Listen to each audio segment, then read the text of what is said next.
www.tvradio.org.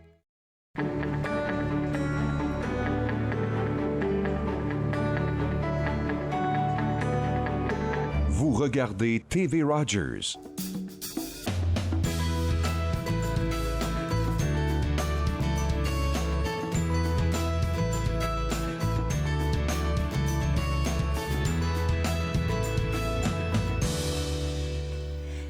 Bonjour et bienvenue entre nous exclusivement sur les ondes de TV Rogers. Je suis Claude Andrea Bonny. Je me ferai un réel plaisir de passer la prochaine heure avec vous. On a une émission assez chargée aujourd'hui et tout de suite pour commencer, je parle au téléphone avec Marie-Renée Faye de l'ACFO. Et même s'il y a le confinement, il faut dire qu'il y a des affaires qui bougent de votre côté, Marie-Renée. Oui, c'est ça. Donc, on essaie de continuer à offrir des activités, des services pour continuer à occuper le monde parce qu'on sait qu'avec cette période, c'est pas du tout évident. Ouais. Oui, on se comprend là. Et puis là, le premier atelier, ça sera sur la subvention. Tu peux nous en dire plus? Oui, dans le fond, on offre un webinaire pour comment rédiger une demande de subvention. Et ce sera le 15 avril à 14 h, donc ce sera sur Zoom. Et si vous êtes, comme toutes les infos sont sur le site, sinon vous pouvez nous envoyer un courriel pour qu'on vous envoie les liens et tout. Mais c'est ça, donc un webinaire d'1 heure. Et ce sera donné par le gestionnaire du projet Ottawa Bilingue. Donc ça aiderait aussi plusieurs personnes qui voudraient soumettre à la prochaine ronde d'Ottawa Bilingue aussi. Est-ce que c'est seulement pour les personnes qui veulent soumettre une subvention pour Ottawa Bilingue ou bien le webinaire il est ouvert à tout le monde? Il est ouvert à tout le monde et pas seulement à des gens d'Ottawa. Donc, que vous soyez à Toronto ou même dans une autre province, vous pouvez participer au webinaire qui est gratuit aussi. D'accord, ça c'est le premier élément. Le deuxième, c'est identité intersectionnelle que les gens apprécient beaucoup parce que je pense que ça fait plus de 3 fois que vous le faites. Hein? Ça, ce sera la 6e ou 7e édition même parce que c'est un projet qui a commencé en août 2019. Et cette fois, on va parler des personnes en situation de handicap. Dans le fond, il s'agit d'une identité intersectionnelle qu'on a dû annuler parce que préalablement, il devait se tenir le 15 mars, mais avec la crise, on a dû annuler. Et ça se fera aussi sous forme de webinaire sur Zoom aussi. Et c'est 2 jours après la formation d'Ottawa Bilingue, donc le vendredi 17 avril à 14 h. Donc, pour cette activité-là aussi, tu as dit que c'était les personnes en situation de handicap. Alors, oui. C'est qui sera présent? C'est qui est invité à participer à ce webinaire-là? Toutes les personnes qui sont comme intéressées par le sujet sont invitées à y participer. Et comme modératrice, on aura Elsa Lalonde. Et parmi les 2 panélistes, on a Robin Guillotte, une personne très inspirante de la communauté. Et Camélia aussi. Donc, c'est 2 personnes très inspirantes. Il y a 2 autres personnes qui vont s'ajouter. Ça reste à confirmer, mais pour le moment, oui, on a déjà comme 3 personnes qui vont animer le panel. Et comme je dis, c'est ouvert à tout le monde. Donc, qu'on soit à Ottawa ou autre part, en Ontario ou ailleurs, au Canada aussi, c'est ouvert vraiment à tout le monde. Et puis, je me dis que c'est un mal pour un bien parce qu'avant, identité intersectionnelle, c'était vraiment pour la communauté d'ici, Ottawa. Mais maintenant, vous avez la possibilité avec Zoom de pouvoir étendre vos activités un peu partout. Et puis, je pense que c'est assez intéressant. Oui, c'est ça. Il faut bien que quelque chose de positif sorte de cette situation. Merci Marie-Renée d'avoir partagé toutes ces informations avec moi. Je vais inviter les gens à visiter votre site web pour avoir plus d'amples informations sur vos activités. Merci à toi. Bye. Alors, on n'a pas eu l'occasion de le mentionner, mais il y a aussi un sondage annuel que l'ACFO vous permet, à vous, la communauté, auquel vous devez participer, en fait. Fait qu'il se trouve sur leur site web, acfo-ottawa.ca. Vous allez juste sur le site web et puis vous allez pouvoir peut-être vous inscrire pour le webinaire qui s'en vient, comme elle a dit, le mercredi 15 avril à 14 h pour une rédaction de subvention. Ensuite, identité intersectionnelle s'en vient pour le vendredi 17 avril à 14 h. Alors, c'est une activité pour les personnes en handicap. Elle a mentionné, il y aura un panel assez intéressant. Ce que je sais de l'application Zoom, c'est que vous devez aller d'abord sur le site web ou même visiter leur page Facebook pour avoir plus d'informations, vous inscrire à l'activité qui vous intéresse. Vous allez recevoir un lien et il y a un nombre limite de personnes que les réunions sur Zoom peuvent accueillir, donc 100 personnes. Donc, n'oubliez pas de visiter le site web acfoottawa.ca. Je vous disais à l'entame de l'émission que notre émission est assez chargée. On va parler avec Ginette Gratton de la Maison Marie-Louise, avec elle on va parler des différents défis de la communauté. On va aussi parler avec deux artistes, Nathalie Coutou, que vous connaissez sûrement de la boutique Ewa, mais aussi Pierre-Luc Bélanger, un auteur des éditions David. Et juste après la pause, là, on va parler avec Dr Denis Audet. Restez avec moi, vous regardez Entre nous, exclusivement sur les ondes de TV Rogers.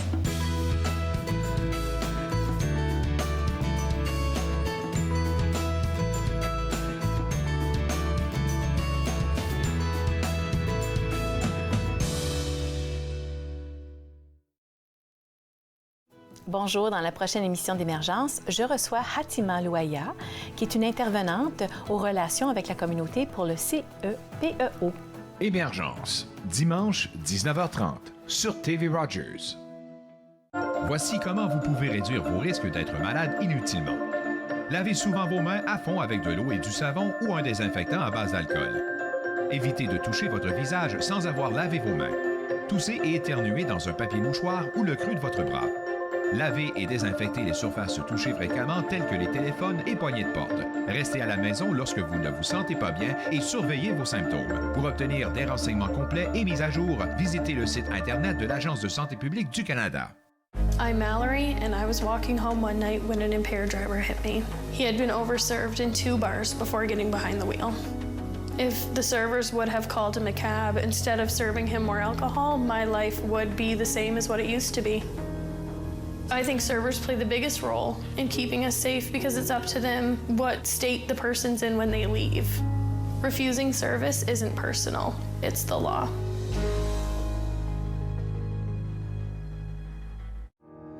À l'émission Court-circuit, on rencontre l'artiste Mélissa Bédard qui nous parle de sa façon de conjuguer la scène, la comédie et la famille. Soyez au rendez-vous. Court-circuit, vendredi 21h sur TV Rogers.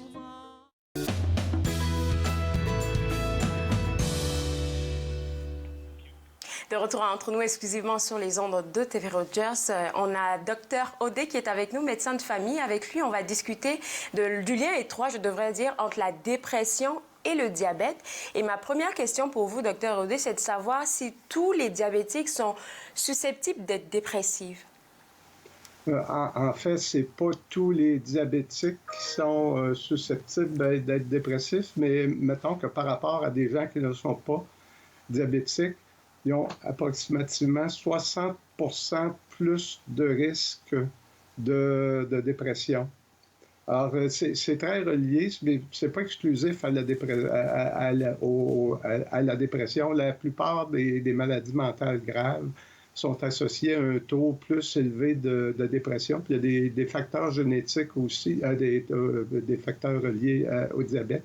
Il y a des facteurs génétiques. On sait que, par exemple, dans les familles où il y a des schizophrènes, les schizophrènes eux-mêmes sont plus à risque de dépression et les membres de la famille qui ne sont pas schizophrènes sont eux aussi plus à risque de dépression.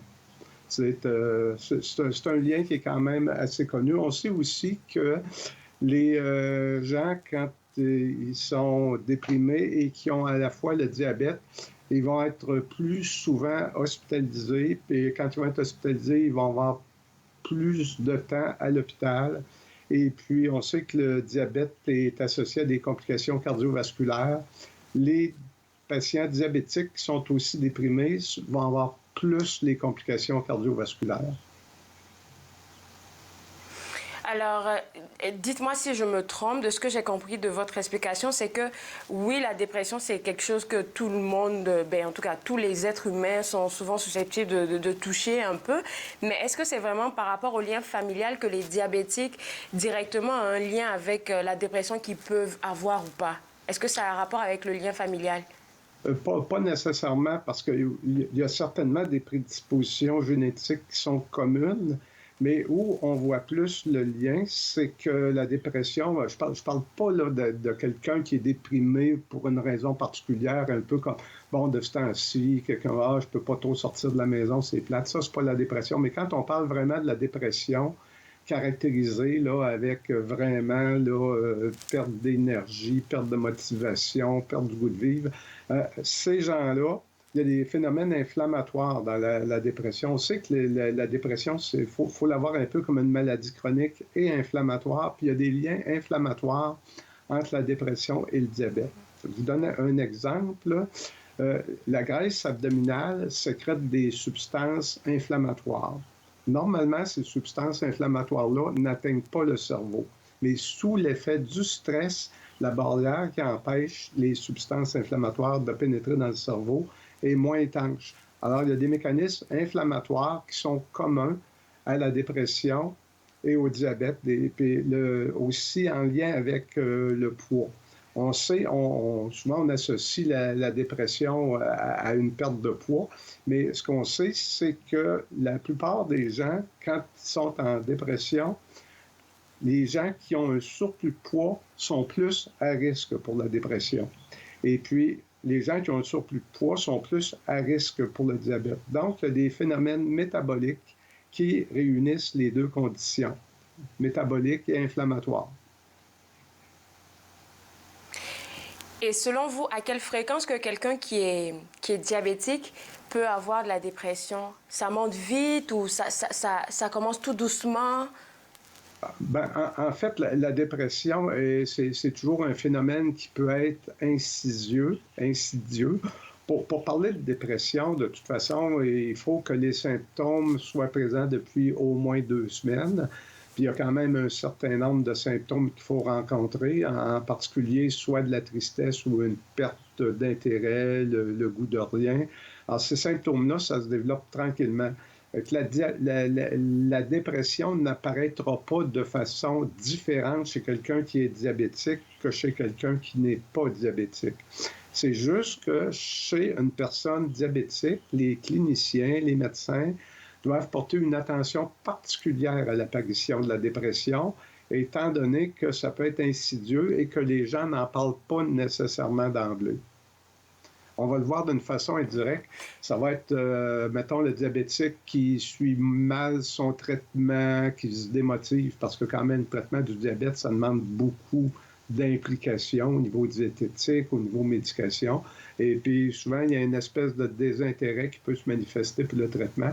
Ça, pour le clinicien, ça pourrait être un signal de dire, bon, va donc dépister, va donc pousser plus loin, voir s'il n'y aurait pas de la dépression dans le tableau. Wow. Fait que je comprends qu'il y a vraiment un lien super étroit. Il est super étroit comme ça.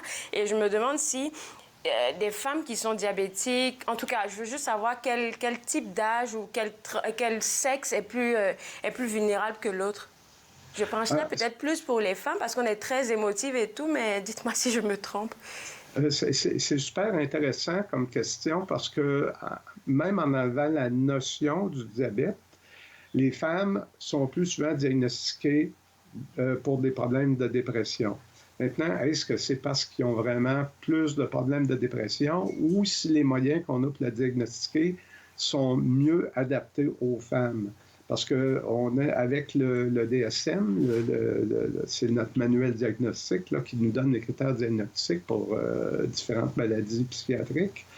Les critères diagnostiques pour faire le diagnostic de la dépression, pour décrire la dépression, bien, ils n'ont pas changé depuis une 50aine d'années. Puis ces critères-là ont été faits beaucoup en fonction des symptômes tels qu'ils sont présentés par les femmes. Alors, notre façon de diagnostiquer peut faire qu'on a plus de facilité à détecter la dépression chez les femmes. Est-ce que ça veut quand même dire que les femmes ont plus souvent de dépression que les hommes? Peut-être que si on le diagnostiquait différemment, ça ne sera peut-être pas la même chose. Puis pour ce qui est du diabète, là, c'est quand même assez grave parce que chez les femmes diabétiques, Il y en a qui doivent recevoir de l'insuline avec le diabète de type 2. On ne commence pas avec l'insuline, mais quand on est rendu à l'insuline, chez les femmes diabétiques de type 2 qui sont à l'insuline, on trouverait à peu près la dépression chez la moitié de ces femmes-là. C'est quand même beaucoup. Oui, c'est vraiment beaucoup. Mais donc, qu'est-ce que je comprends, c'est que ça ne veut pas définitivement dire que les femmes sont plus vulnérables que les hommes, parce que je pense que les mesures pour le savoir, là, ne sont pas encore comme mises à point, puisque vous m'avez mentionné qu'elle date de 50 ans passés, là. Fait qu'il va falloir faire des ajustements pour être sûr de qui est vulnérable que qui. Je pense que c'est ça. Oui, puis c'est beaucoup de l'observation des études. Actuellement, il se fait beaucoup de recherches et d'éducation et là, c'est pas seulement pour la dépression, c'est pas seulement pour le diabète, mais de différencier, de tenir compte du genre dans l'expression des maladies. On le fait en cardiologie depuis quelques années. Hein? On sait que, mettons que vous, un jour, vous allez faire de l'angine ou un infarctus. Avant, on disait, un infarctus ou de l'angine, ça se présente de telle façon. Maintenant, on sait que c'est très différent chez les hommes et chez les femmes. Chez les hommes, la présentation d'une maladie cardiaque va être assez typique, comme dans le livre. Chez la femme, ça peut être très différent. Alors, c'est assez récent qu'on s'intéresse aux différences de présentation de différentes maladies en fonction des femmes et même que les études cliniques pour bien des maladies, jusqu'à il n'y a pas tellement d'années, on étudiait la maladie avec des groupes d'hommes. On n'entrait pas les femmes dans les statistiques, c'était une erreur majeure parce qu'on généralisait les résultats alors que ça n'appliquait pas nécessairement aux femmes. OK, ça c'est bien compris. Maintenant, une autre question que j'ai à vous poser, c'est de savoir si les diabétiques qui font de la dépression, est-ce que tout de suite, il faudrait les soumettre à une médicamentation ou bien, je dirais peut-être à un accompagnement, comme je dirais de l'écoute avec un médecin qui pourrait un psychologue ou peut-être un psychiatre, je ne sais pas. Mais en tout cas, commencer déjà avec un suivi avant d'aller directement à la médicamentation ou tout de suite parce qu'ils sont vraiment... je dirais très à risque dans ce temps-là. Est-ce que tout de suite vous allez avec la médicamentation? Idéalement, non. Pour différentes raisons. Il faut voir le degré de la dépression parce que la médication va faire une différence, surtout dans un cas de dépression qui est plus avancé ou plus sévère. Dans la dépression légère, on n'a pas besoin nécessairement d'antidépresseurs. La psychothérapie peut être suffisante. Puis les antidépresseurs aussi, il y a beaucoup d'antidépresseurs qui ont tendance à occasionner de la prise de poids. Alors, dans le cas du diabète, on ne souhaite vraiment pas la prise de poids parce qu'on peut aggraver le problème de diabète et le poids est lié à la dépression aussi. On peut aggraver le problème de poids. Donc, si on donne un antidépresseur, essayez de donner des antidépresseurs qui ne sont pas trop associés à la prise de poids. Mais très important, puis ça, c'est le message que je pense aujourd'hui qu'il faut passer, c'est qu'il y a quelque chose qui est très efficace dans le traitement du diabète, très recommandé et qui est très recommandé aussi dans le traitement de la dépression, c'est l'activité physique. Ça, c'est bien démontré que l'activité physique a un effet anti-inflammatoire, un effet sur les vaisseaux, un effet sur le cœur, un effet sur le cerveau. Et puis, quand on dit aux gens, on recommande, mettons, de faire 10 000 pas par jour, bien, c'est pas seulement pour traiter leur cœur, c'est vraiment sur le plan métabolique. Pour le diabète, c'est aussi important que des pilules qu'ils pourraient prendre. Et l'effet antidépresseur peut être suffisant. Mais quand on parle de dépression, je ne parle pas de dépression sévère d'une personne qui est suicidaire, là, mais dans les cas de dépression, l'exercice physique peut être suffisant en soi. Avant même d'embarquer le psychologue ou d'embarquer la médication, une activité physique intense, c'est un excellent antidépresseur, c'est bien documenté et c'est une des meilleures préventions qu'on peut faire aussi au niveau du diabète. Ça c'est un message que je pense qui est important. Et quand on parle de dépression, on ne parle pas nécessairement d'antidépresseurs pour tout le monde. Il y a d'autres choses, justement. Il y a les psychologues, il y a le soutien, les habitudes de vie, puis l'activité. Super belle discussion. Merci beaucoup, Dr. Audet. Ça m'a fait plaisir. Bye. Bonjour. Alors, des informations intéressantes qu'on a eues avec Dr. Audet. On va tout de suite rester en même temps là parce que j'ai Ginette Gratton de la Maison Marie-Louise au téléphone. Bonjour Ginette. Claude, ça va bien? Oui, super bien. Alors, tu sais, la dernière fois, on a discuté et puis tu m'as dit que tu essayais toujours de garder ce lien étroit là avec les familles qui viennent à vous et tout. Et je voulais juste savoir si dans ta communauté, il y avait des personnes qui te posaient des questions. Oui, par rapport énormément. au confinement, à comment est-ce qu'ils se sentent. Claude, je suis complètement stupéfiée par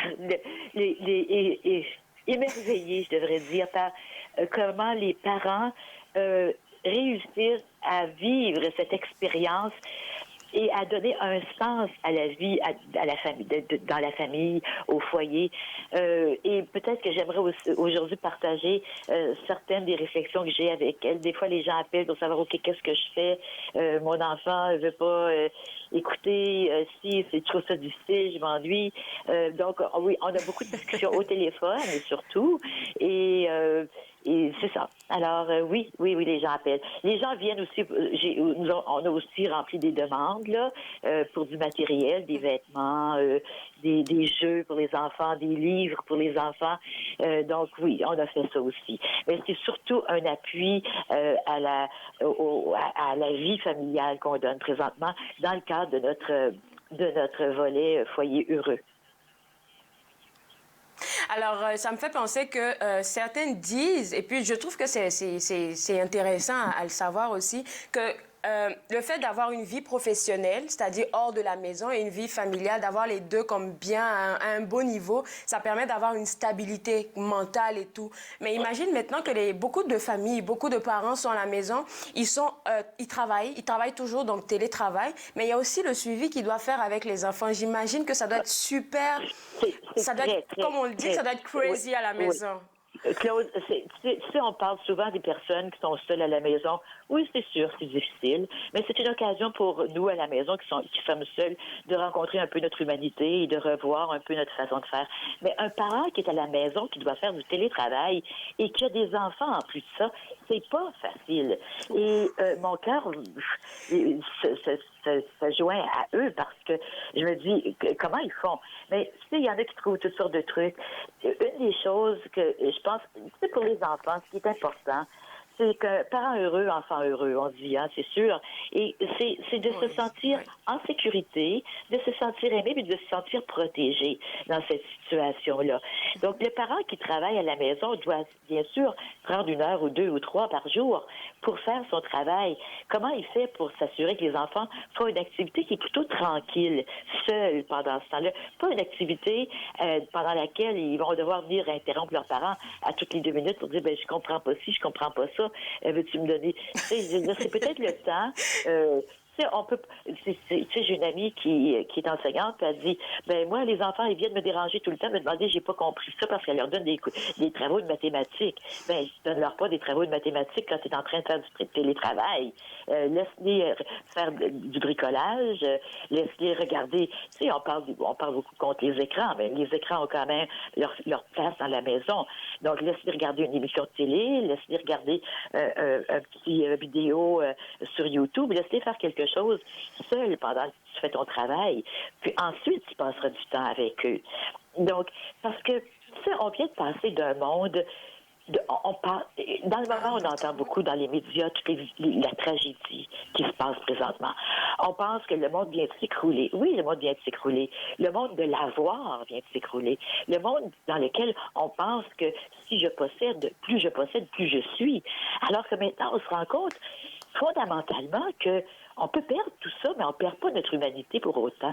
Et maintenant, les parents doivent apprendre à être avec les enfants et non pas seulement à les garrocher d'un bord puis de l'autre au cours de natation, puis au cours de danse, puis à l'école, et puis tais-toi, puis fais ci, puis fais ça.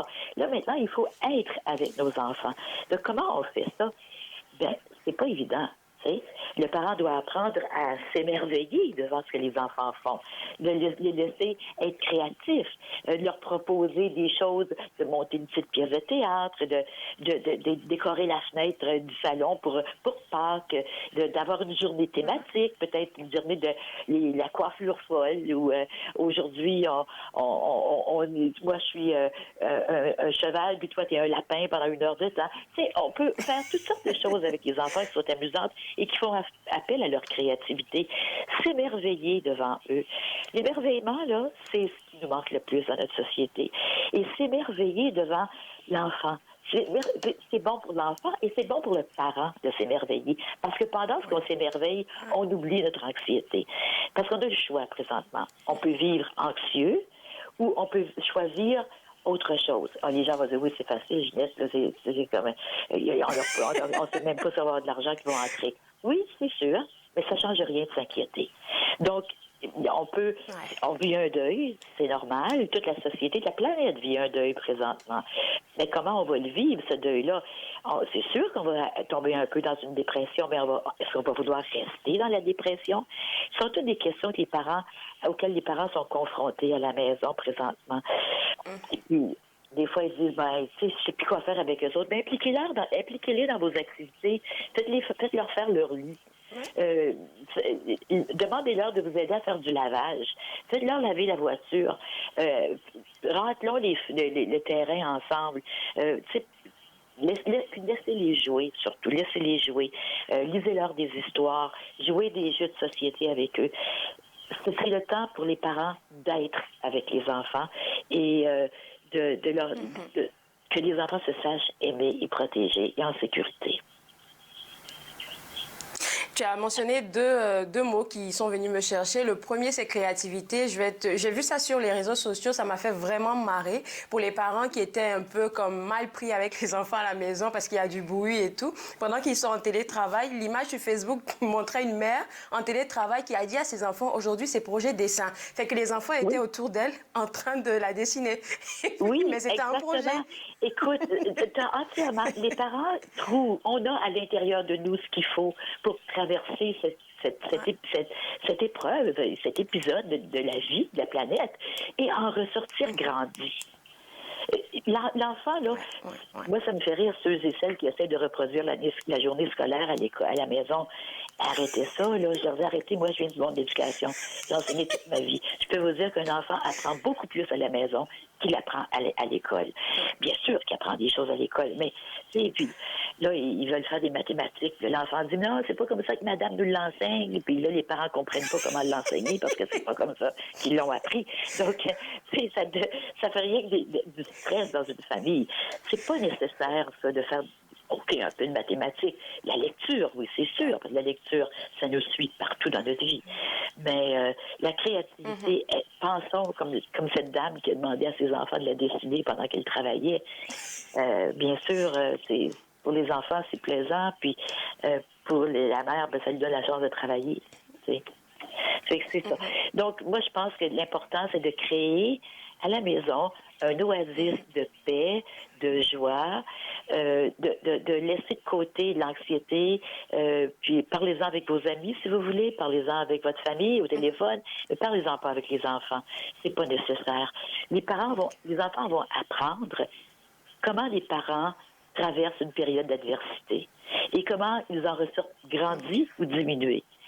Donc, c'est à chaque parent de décider ce qu'il va faire de sa vie au foyer. C'est tellement beau, qu'est-ce que tu dis. Tu nous apprends à redécouvrir notre humanité, mais en même temps, je me dis, comme tu as mentionné le mot « être », il faut apprendre à être, et je trouve que c'est important pour les parents qui ont des adolescents. Parce que tu sais qu'à l'adolescence, là, il y a comme un gros clash entre les parents et les plus jeunes. Je pense que c'est le moment de les connaître un peu plus.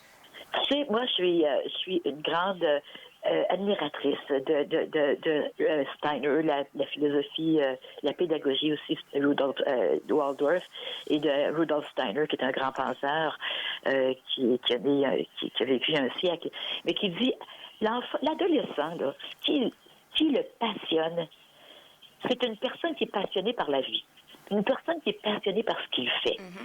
Les les adolescents s'éloignent des personnes qui sont toujours en train de critiquer, puis qui n'aiment pas ce qu'ils font, puis qui ont hâte aux vacances, puis qui ont hâte à leur retraite, puis qui font quelque chose parce qu'ils sont obligés. Donc, si le parent a l'air à aimer ce qu'il fait, puis il va être un attrait pour l'adolescent. L'adolescent rejette questionne tout ce qui vient vers lui en le rejetant. Et il va se réapproprier ce qu'il trouve, ce qu'il considère comme étant passionnant. Donc, si tu vois un parent qui c'est le temps pour les parents. Si vous aimez danser, bien dansez. Si vous aimez chanter, chantez. Si vous aimez dessiner, dessinez. C'est pas nécessaire de toujours travailler. La maison va être en désordre, oui, c'est sûr. C'est pas grave. Pas grave. Mais le cœur va être en ordre. Et je pense que l'important, c'est les adolescents, c'est pas facile. Puis il y a les amis. Puis ils veulent toujours être au téléphone avec leurs amis ou avec sur Skype. Mais c'est correct, ça aussi, là. C'est correct. C'est le temps. Là. Dieu merci pour les médias sociaux présentement. Merci beaucoup, Ginette. De très bons outils que tu as partagés avec nous et on se fera le plaisir de te voir la semaine prochaine. OK, merci. Merci, Claude. À la prochaine. Bye. Bye. On va prendre une toute petite pause et juste après, on rentre dans le domaine de l'art. Vous regardez Entre nous, exclusivement sur les ondes de TV Rogers.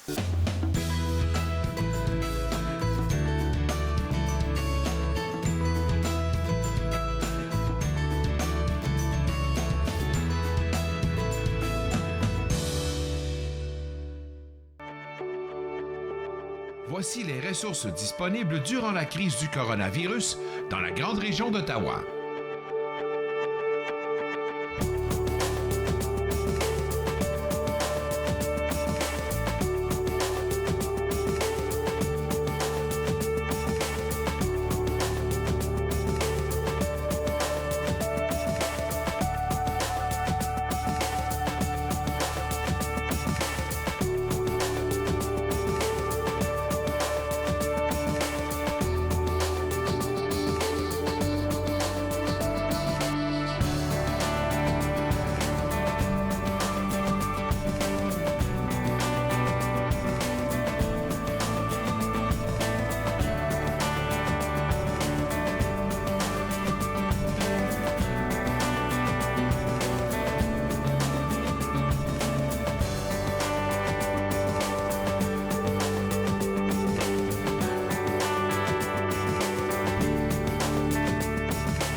N'hésitez pas à recourir aux ressources disponibles dans votre localité.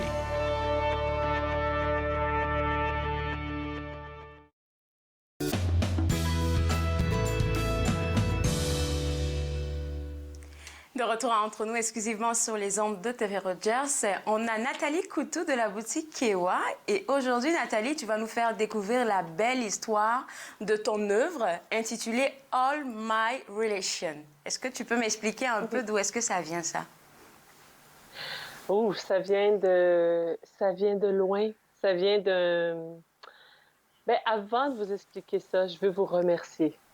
Parce que, franchement, pour moi, d'être avec vous aujourd'hui, puis de vous recevoir chez moi, dans mon atelier, qui est d'habitude très privé, j'ai des palpitations au cœur, puis je suis vraiment contente de pouvoir partager cette histoire avec vous. Donc, All My Relations, c'est une œuvre qui a été créée depuis la dernière année, dans le cours d'une année complète, à travers différentes rencontres, des esquisses, des conversations. C'est une dame qui s'appelle Mary Sturdinska qui travaille d'arrache-pied aux soins palliatifs pour les enfants à l'hôpital de Montréal. Donc, elle m'a contactée par courriel parce qu'elle s'est dit, on est ici, on reçoit les enfants du nord du territoire, le Québec, tout le nord, là, qui n'ont pas accès aux services de santé. Et ces enfants-là arrivent en soins palliatifs, ils sont autochtones, métis et inuits, ils n'ont aucun point de repère de leur culture, de ce qu'ils connaissent. Ils arrivent dans une ville qui est hyper urbaine Et puis, c'est difficile pour eux. Et des fois aussi, ce qui est très triste, c'est que ces enfants-là vont voyager, mais seulement l'enfant malade va voyager. Le parent ne pourra pas l'accompagner parce qu'il n'y a pas assez d'argent. Fait que, bref, elle m'a contactée, puis elle m'a parlé de cette situation-là, puis elle a dit, on aimerait avoir une œuvre qui amène un sourire aux enfants. Quelque chose qui amène aux enfants un sentiment de reconnaissance de leur culture ici. Et donc, j'ai fouiné dans mon patrimoine, puis je me suis dit, moi, j'ai découvert ma culture, en fait, sans les contes et légendes, tu vois, parce que mon père était très, très, très artistique. Il nous présentait, il valorisait notre héritage culturel. Mais dans ma famille, c'était pas quelque chose qui était valorisé à cause du contexte historique. Et donc, mes oncles, mes tantes, tout le monde n'était pas très... n'ont pas mis à l'avant le fait qu'on a un héritage ancestral autochtone. Mais c'est vraiment à l'âge de 19 ans que une amie de ma famille bretonne, qui est devenue maintenant ma famille, la marraine de ma fille, elle s'appelle Arlette, m'a emmenée découvrir un grand rassemblement autochtone de gens qui étaient vrais, qui étaient vivants, qui étaient comme moi, métissés, autochtones, inuits. Et puis j'ai vraiment comme vécu une espèce d'éclosion à l'intérieur de cette découverte-là d'avoir des points de repère culturels. Et donc, j'ai présenté une esquisse de cette époque-là, au moment où je redécouvrais l'île Tortue, les histoires ancestrales, où est-ce qu'on est un peuple du ciel qui est ici, qui prend soin de l'île Tortue. Puis pourquoi? C'est que si on dit qu'un jour on était un peuple du ciel, on a été... c'est une longue histoire, ça, j'aurais pas le temps de la raconter. En fait, on appelle le continent l'île Tortue. Ça, c'est la version courte. Et donc, j'ai voulu présenter justement cette tortue qui accueille les petits pas de liens intergénérationnels à travers la vie, qui nous amène à comprendre que oui, il y a la vie, mais il y a la mort, il y a un passage. Ouais. Donc, sur ma toile, il y a toute cette célébration-là qui est complètement interreliée avec tous les éléments, le vent, l'eau, la terre, la vie, l'esprit, le grand passage vers l'au-delà. Si on regarde vers la gauche de l'image, il y a des petits ours. On voit une maman qui voit ces petits oursons qui s'en vont dans le monde de l'esprit. Puis écoute, quand je faisais la toile, j'en pleurais. Je trouvais ça tellement et que naturel. Tu sais, on pourrait parler même, parce qu'on a des photos, on pourrait même parler de tout le processus qu'il y a eu avant d'arriver à l'image finale. Parce que tu nous as apporté des images de toi en train de travailler. Et puis, tu me parlais de rencontres qui t'avaient inspiré. Je veux te demander comment tu as réussi à dire, OK, cette fois-là, je vais faire cette mère avec son enfant et tout le monde des esprits autour d'eux. Comment tu as pensé à ça? Ben, c'est justement en allant vivre ma première danse dans un grand rassemblement autour du tambour et de vivre le tambour, tu sais, qui était illégal jusqu'en 1960 au Canada. Et là, j'étais avec des milliers de personnes à Ganawagé et puis j'avais la robe traditionnelle de ma mère et je pouvais entrer dans le cercle de la vie et danser. Pour moi, c'était ça.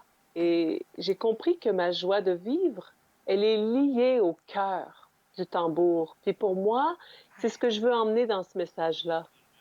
Puis inspirer aussi les mamans de ce monde, les papas, à dessiner avec leurs enfants, à discuter, à faire des papillons, à se tenir ensemble, puis à mettre des couleurs dans les choses.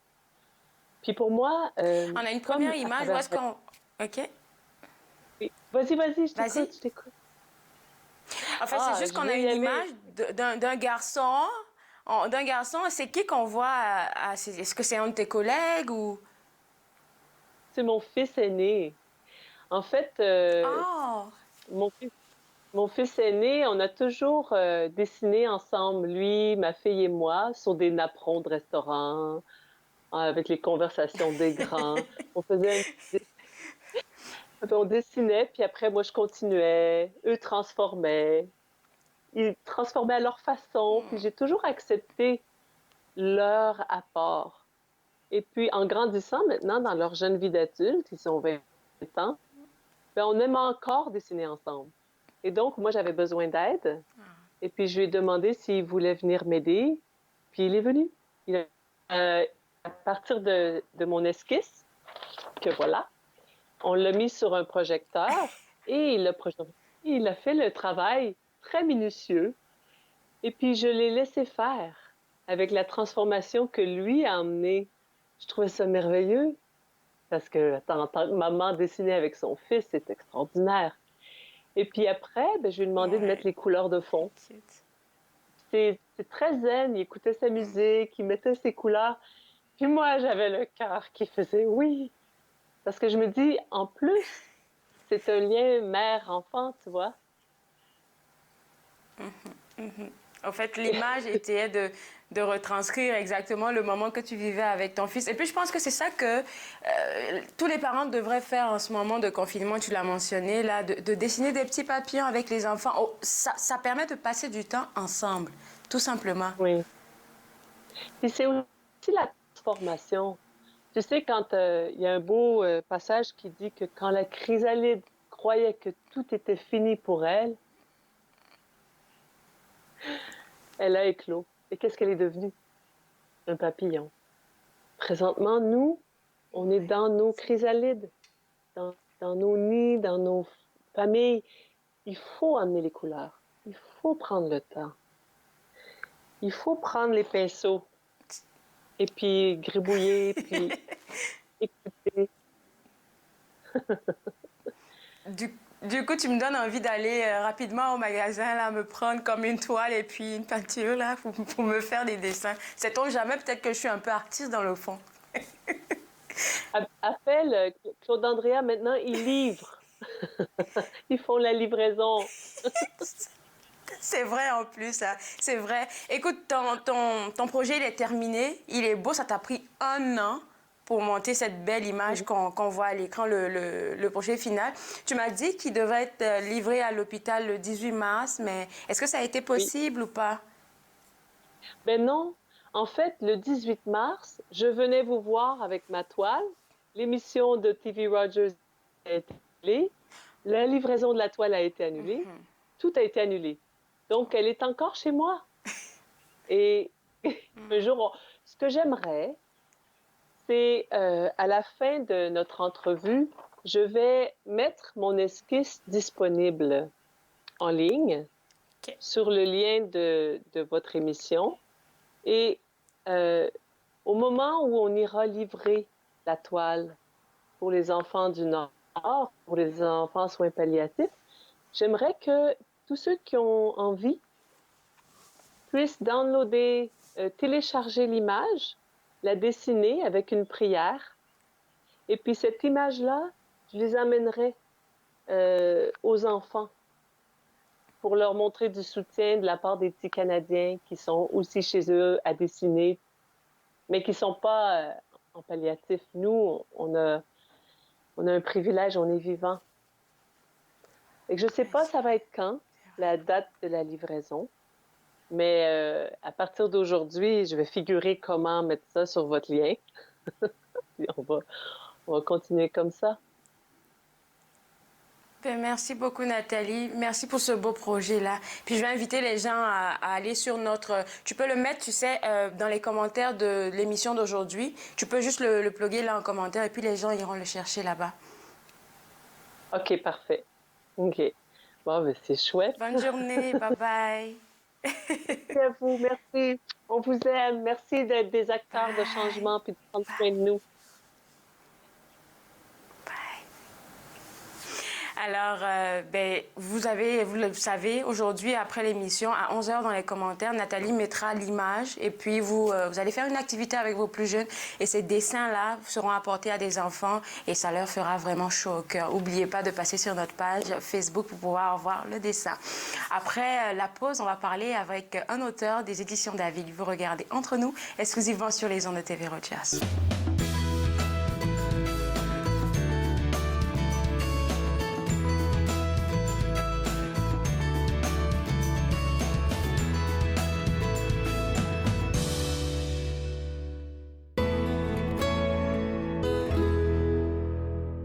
Bonjour Ottawa! Oui, on est pris à la maison. Oui, on ne peut pas sortir bien gros. On espère qu'on peut encore aller prendre des marches en se gardant à distance. Mais là, on est pris à la maison. On a besoin des idées de comment rester en santé. Il faut rester actif, il faut bouger. Une chose que j'adore faire, c'est se trouver une petite piste autour de la maison. Donc, on peut faire le tour de la cuisine, le tour du salon, monter les escaliers, surtout si vous avez des escaliers. Allez donc monter et descendre les escaliers, mettez-vous un petit timer, puis faites ça pendant un bout de temps. Si vous n'avez pas d'escalier, bien, on fait semblant, on lève les genoux à une différente station. Dans le salon, on peut faire des squats. Dans la salle à dîner, on peut faire des étirements.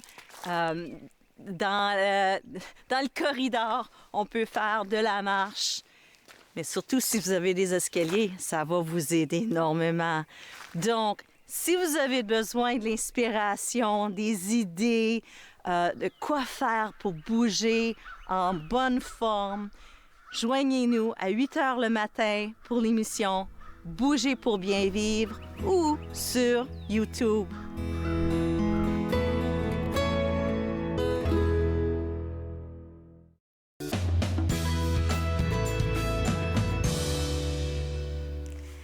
De retour Entre nous exclusivement sur les ondes de TV Rogers, nous parlons maintenant avec l'auteur Pierre-Luc Bélanger et on va parler de votre 4e roman, L'Odyssée des Neiges, qui raconte une histoire que je trouve super intéressante en tout cas. Bonjour, ça va? Donc oui, en effet, aujourd'hui, l'Odyssée des Neiges, c'est une histoire, c'est un périple de motoneige. On a un adolescent qui a un accident de hockey, qui doit réapprendre à marcher. Il y a plein de choses qui se passent dans sa vie qui vont mal, dont la séparation de ses parents. Donc, il déménage à Sudbury, à la porte du nord de l'Ontario. Puis il va découvrir un nouveau sport d'hiver, celui de la motoneige. Il n'a pas besoin autant de ses jambes que pour jouer au hockey. Donc là, il s'embarque dans une grande aventure avec des amis, avec sa grand-mère. Puis là, ils partent pour un périple, faire un circuit d'environ 1000 km dans le nord de l'Ontario. Puis il va y avoir toutes sortes de péripéties en cours de route. J'ai fait un peu Allez-y.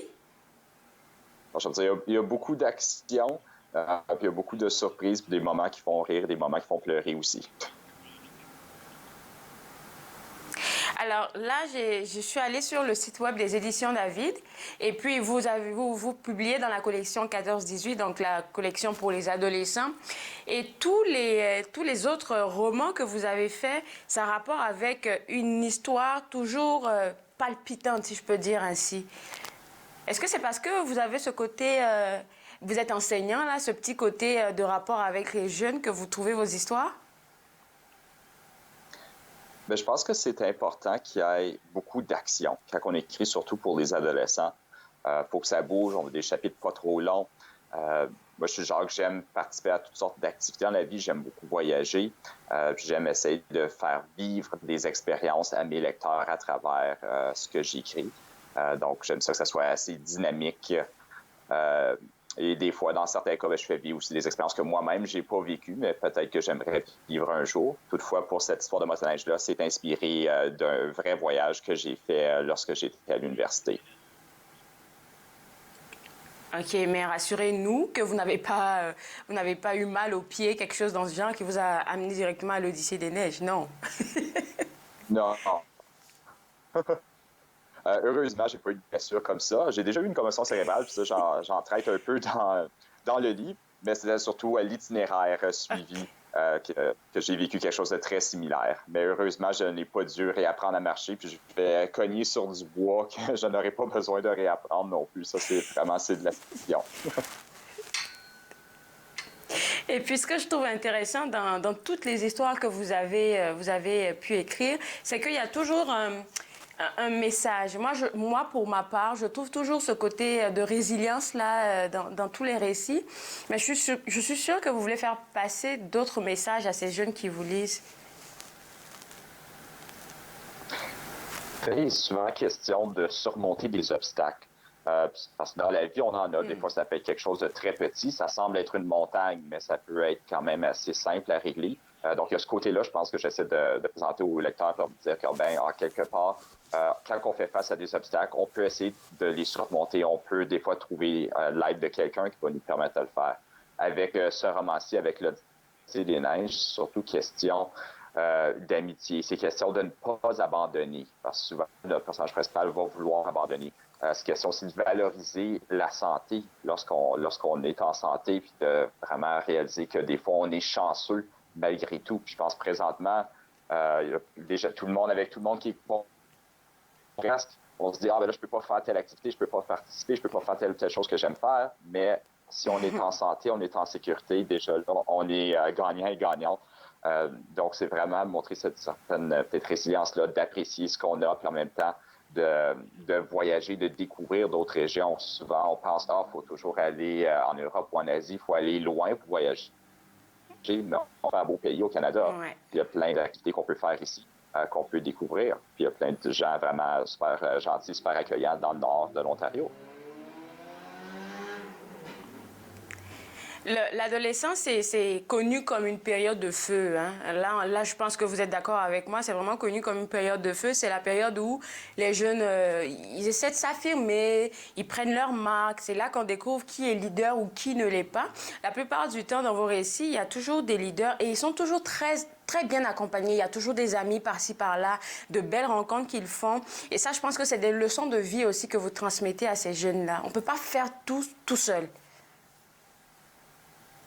En effet, ce lien social-là, je pense qu'il est assez important pour les jeunes, que ce soit un lien en direct ou en virtuel, vu qu'ils sont très présents dans les médias sociaux. Il y a toujours quelqu'un qui vient les appuyer. Quand ils ont des questions, si ce n'est pas vers un ami ou un membre de la famille ou un enseignant qui se dirige, ça va être vers des tutoriels en ligne. Ils vont aller dans Instagram, ils vont aller dans YouTube, consulter des tutoriels. J'essaie d'intégrer ça aussi dans mes livres. J'essaie de montrer aussi souvent des relations intergénérationnelles.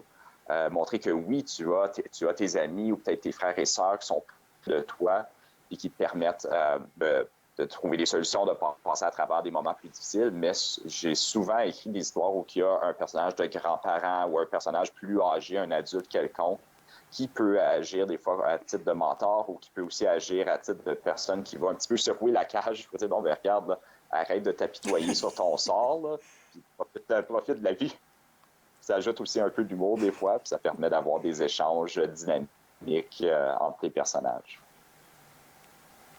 Je visionnais un documentaire il y a 2-3 jours où est-ce qu'on parlait de ce lien intergénérationnel, c'est-à-dire les adolescents, ils ont pas tendance à avoir des rapports très étroits avec les personnes plus âgées. J'ai l'impression qu'il y a un grand fossé ou peut-être qu'ils pensent qu'il y aura de l'incompréhension des affaires d'eux-mêmes. Mais c'est important ça, parce que c'est d'eux qu'on apprend.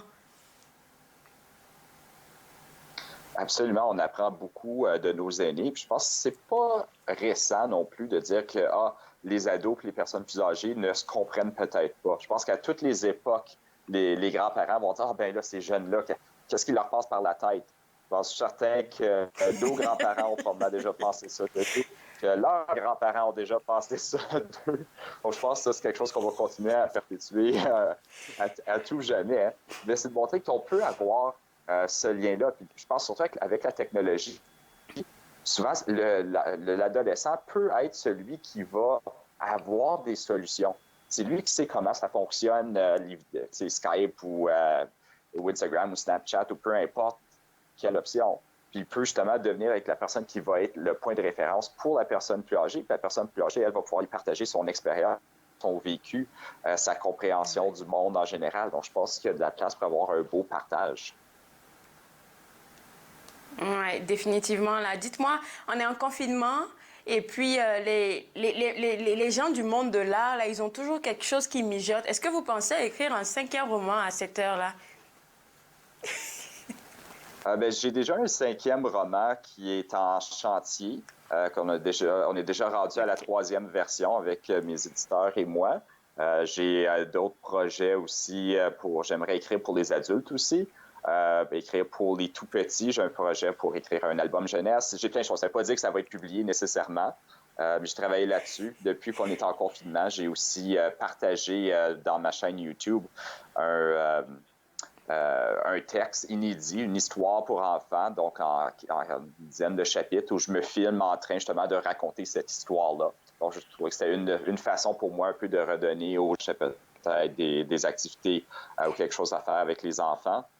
Puis, comme ça dit, il y a beaucoup de gens de la colonie artistique et culturelle qui sont en train de contribuer beaucoup grâce aux médias sociaux avec des nouvelles histoires, avec des concerts virtuels, avec toutes sortes de rencontres. Donc, je pense que ça, c'est vraiment beau. Puis c'est bien d'encourager les gens francophones, les gens de chez nous. C'est ça. Merci beaucoup, Pierre-Luc Bélanger. Bonne journée. Merci. Bonne journée à vous aussi. Bye.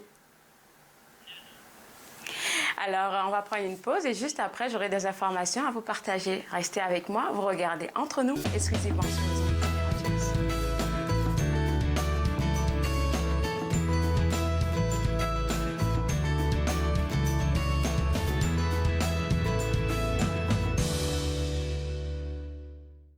Ce ne sont pas les plateaux lourds ou le rythme rapide qui rendent la tâche difficile.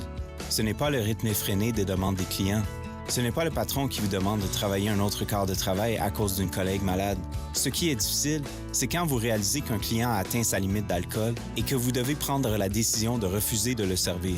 Refuser de servir de l'alcool, ce n'est pas personnel, c'est la loi. Merci aux serveuses et aux serveurs de l'Ontario qui s'acquittent de leurs tâches difficiles. Nous savons que ce n'est pas facile, mais nous comptons sur vous pour assurer notre sécurité.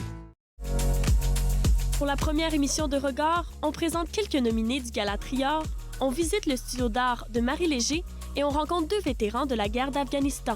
Regard, jeudi 19h, sur TV Rogers.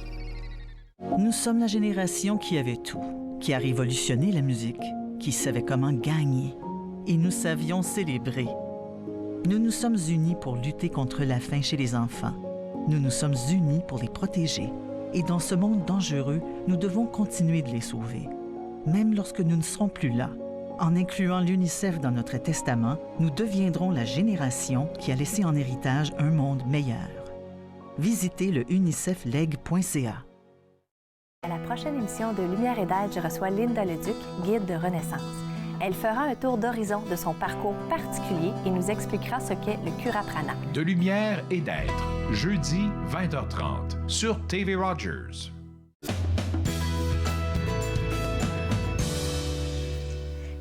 De retour entre nous exclusivement sur les ondes de TV Rogers. Aujourd'hui, à l'émission, je pense qu'il y a certains de nos sujets qui se rejoignaient un tout petit peu avec Ginette Gratton de la Maison Marie-Louise. On a parlé d'apprendre à être, à vivre avec notre petite famille, avec nos enfants. Et Nathalie Coutou de la boutique Kewa nous a fait un cadeau. Elle a dit qu'aujourd'hui, après l'émission, vous avez les commentaires qu'on a dans notre Facebook Live. Vous pourrez avoir une image qu'elle va vous déposer là.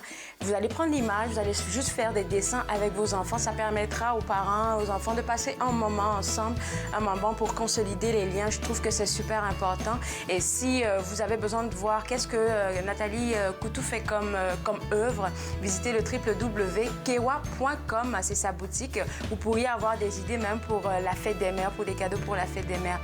On a aussi parlé de l'Odyssée des neiges, un roman de la collection 14-18 des Éditions David. Si vous voulez avoir accès à ça, www.éditiondavid.com, c'est le site web à visiter. Je vais vous rappeler le site, un numéro que vous devez appeler en cas de besoin. C'est le numéro de centre de détresse d'Ottawa, le 613-238-3311. Je me suis fait le plaisir de passer cette heure avec vous. On se voit demain à l'émission. Restez connectés. Au revoir.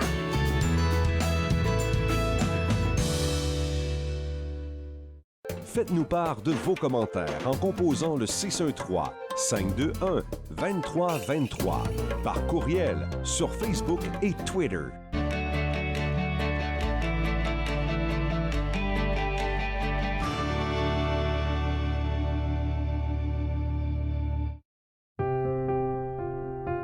Les commerces, les restaurants et les services locaux d'Ottawa font partie importante de notre tissu urbain. Nous pouvons les aider en ces temps difficiles. Commandez chez eux en ligne, achetez des chèques cadeaux à utiliser plus tard, commandez des repas à emporter ou à livrer, démontrez votre soutien sur les réseaux sociaux. S'il vous plaît, faites-le aujourd'hui. En savoir plus, visitez ottawa.ca/acheter local.